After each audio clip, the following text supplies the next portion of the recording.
So this last question in 5.2 is still more of the same thing, but now we're looking at more wordier problems. So again, you just gotta be careful and make sure you pick out the relevant pieces.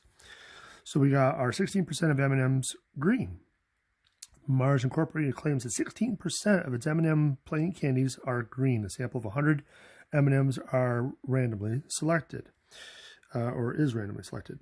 Find the mean and standard deviation for the number of green M&Ms in such groups of 100. So again, you're still talking about a binomial situation. They're either green or they're not green. So there's one of two choices. So it is binomial, so we should be able to use the same formulas. So let's get our variables again. So n in this case is going to be 100. We got p is 16%, so let's use the decimal.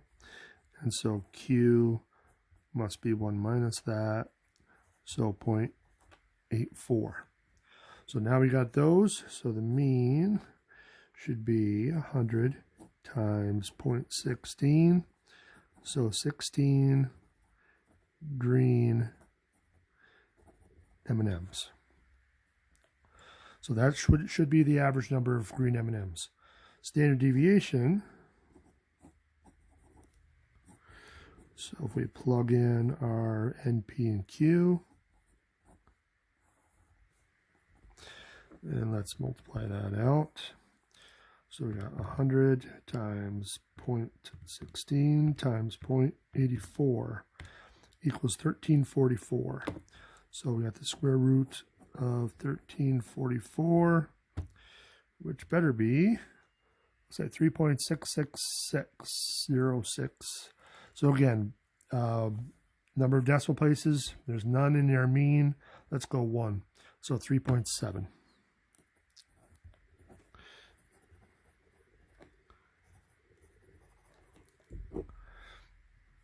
All right, so there's part A. Part B, data set 27 consists of a random sample of 100 M&Ms in which 19 are green. Is this result significantly high? Does it seem that the claimed rate of 16% is wrong? Well, so significantly high. We have a mean and standard deviation, so let's see what the cutoffs are for significance.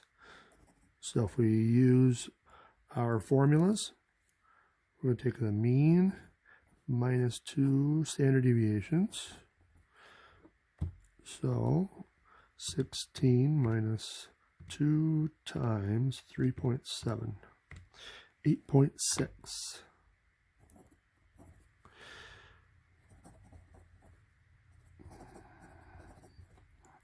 And then our max,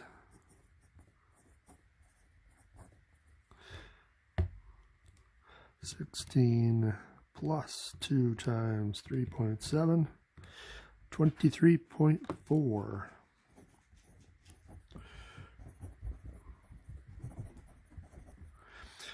So what do you think? Is 19 green M&Ms out of the realm of possibility?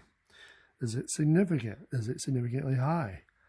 Your answer should be no. It's not significantly high because it's in between. So 19 green M&Ms is not significant because 8.6, 19, and 23.4. So again, if you use the inequality format, that's fine because that kind of shows that you know it's between those two cutoffs. So remember, if it's between, it's not significant. It would have had to been greater than 23.4 for it to be significantly high. So that one's done. Let's take a look at the last one. This one's very wordy.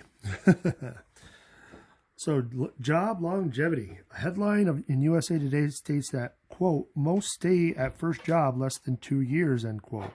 That headline is based on an Experience.com poll of 320 college graduates. Among those polled, 78% stayed at their first job less than 2 years.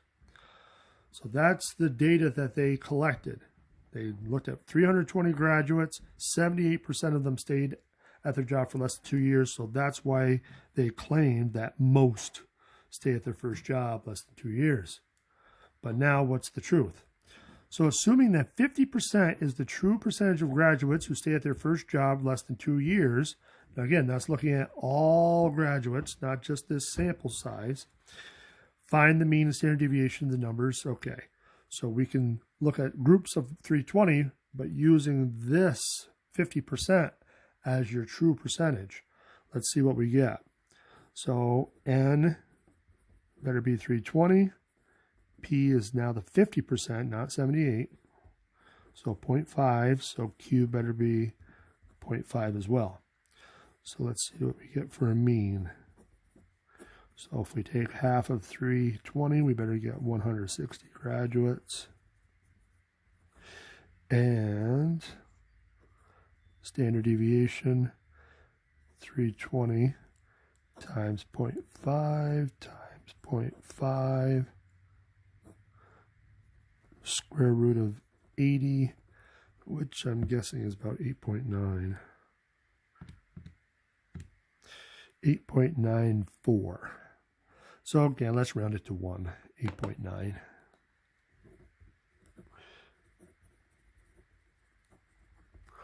So 8.9 graduates. And again, don't feel compelled to round that to a whole number, even though we're talking about people. It just helps really define those cutoffs that we're going to need more than likely. So that's part A. Part B, assuming that the 50% rate in part A is correct, find the range of significant values. Okay, so we need our min and max. So our mean minus 2 times 8.9. 160 minus 2 times 8.9.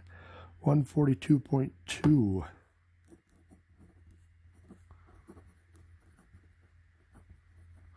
So 142.2 graduates would be the min, and then the max.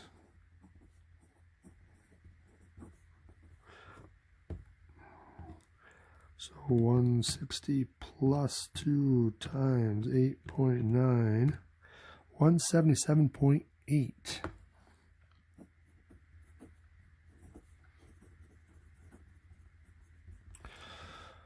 Okay, so now we have a range for what we would expect to happen in our groups of 320 graduates. So now let's look at part C. Find the actual number of surveyed graduates who stayed at their first job less than 2 years. Use the range of values from part B to determine whether that number is significantly high, significantly low, or not significant. Does the result suggest that the headline is not justified? So what did they say? They polled 320 graduates, and 78% of them said yes, that they stayed at their first job less than 2 years. So really, all we really want to know is what is 78% of 320? How do we figure that out? Well, remember way back in chapter 1, all you got to do is multiply. But, oops. Oh no, am I out of lead? Oh, I'm not. I still got a little bit left. So if we change that to a decimal first and multiply, we'll get our answer. So 0.78 times 320, 249.6. Now, in this case, we do want to round it to a whole number because we do want to talk about the number of graduates that answered the survey. Yes. So we didn't have a fraction of graduates answer the survey. We had a whole number. So 250 graduates said yes. So now we know the number that answered the survey, yes. So now let's compare that to our usual range or our significant range. So 250, how does that compare? What do you think? Well, 250 looks a heck of a lot bigger than our maximum. So that's going to have to mean that it's significantly high. So since 250 is greater than 177.8, then the result is significantly high.